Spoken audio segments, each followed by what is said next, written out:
जरा सोचिए, एक 13 साल की मासूम बच्ची सिर्फ रास्ता भटक गई थी।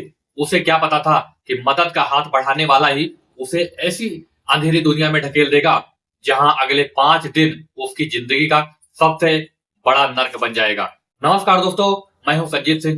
दोस्तों, कहते हैं कि इस दुनिया में इंसानियत अभी भी जिंदा है, लेकिन जब कोई मासूम मुसीबत में हो और उनकी मजबूरी का फायदा उठाया जाए तो यह सिर्फ एक अपराध नहीं बल्कि पूरे समाज के लिए एक चेतावनी बन जाता है।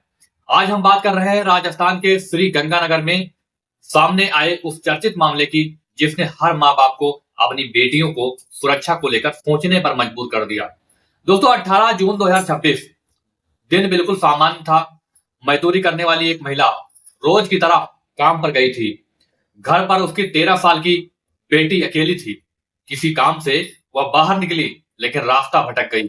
उसकी उम्र इतनी नहीं थी कि वह हर रास्ते को पहचान सके। वह घबराई हुई थी, बार बार इधर उधर देख रही थी। उसे समझ नहीं आ रहा था कि आखिर अपने घर वो कैसे पहुंचे। तभी एक ई रिक्शा चालक उसके पास आता है और कहता है, बड़े प्यार से पूछता है, बेटा क्या हुआ, तुम इतना परेशान क्यों हो? लड़की ने मासूमियत से बताया, अंकल मैं रास्ता भूल गई हूं, मुझे अपने घर का रास्ता याद नहीं आ रहा है।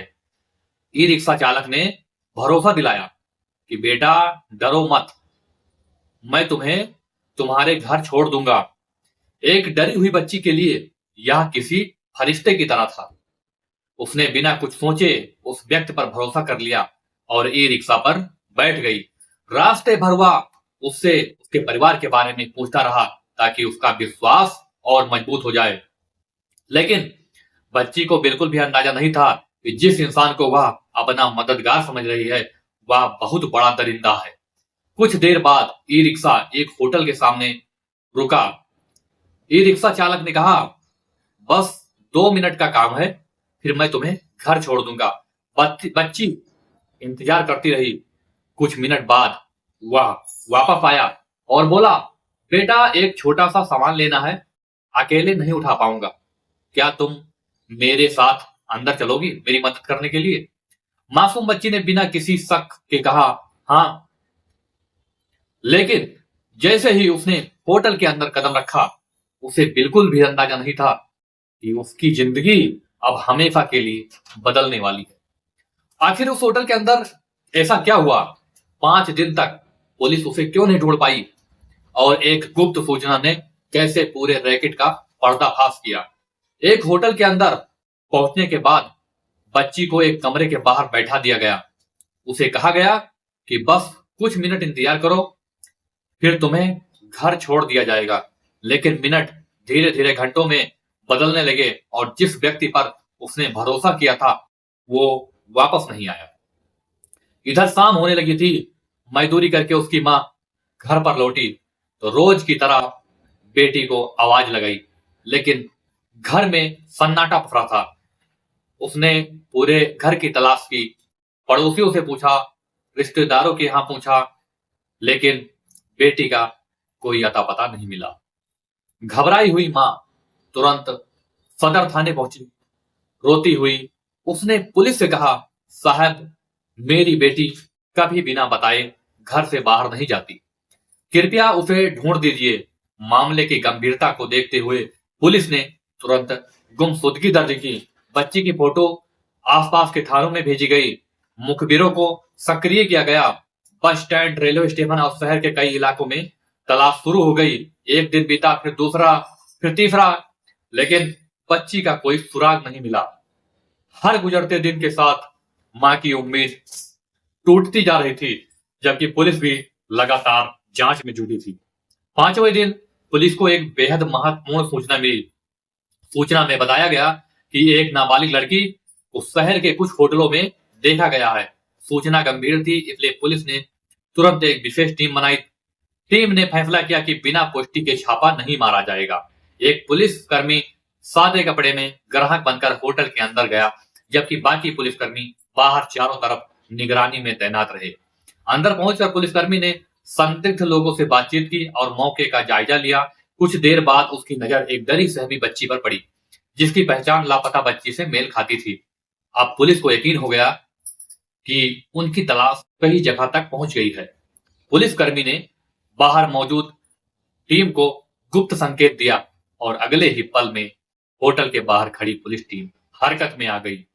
लेकिन होटल के अंदर छापेमारी के दौरान पुलिस को क्या मिला, जांच में किन लोगों के नाम सामने आए और इस मामले ने पूरे राजस्थान को क्यों हिलाकर रख दिया।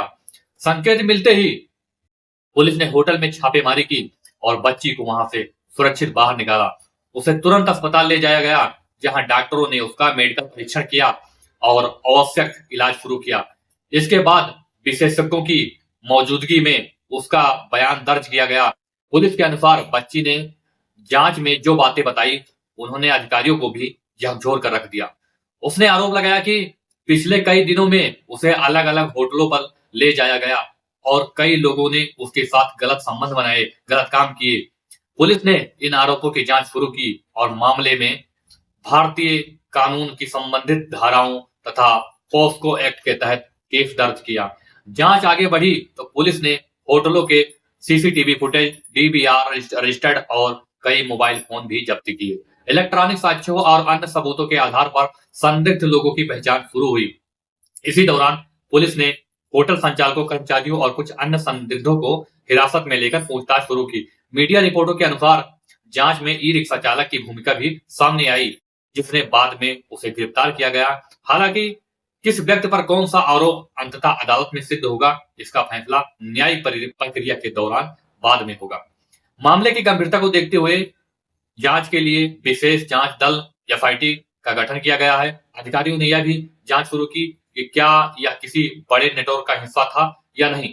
जैसे जैसे गिरफ्तारी की खबरें सामने आने लगी, पूरे श्री गंगानगर में आक्रोश का माहौल फैल गया है। लोग सड़कों पर उतर आए और आरोपियों के खिलाफ सख्त कार्रवाई की मांग करने लगे। पुलिस की छापेमारी के बाद यह मामला सिर्फ एक गुमशुदगी का केस नहीं रहा, बल्कि पूरे राजस्थान में चर्चा का विषय बन गया। जैसे जैसे जांच आगे बढ़ी, वैसे वैसे नए तथ्य सामने आने लगे। पुलिस के अनुसार बच्ची के बयान, सीसीटीवी फुटेज, होटल के रिकॉर्ड्स और इलेक्ट्रॉनिक सबूतों के आधार पर कई संदिग्धों की पहचान की गई।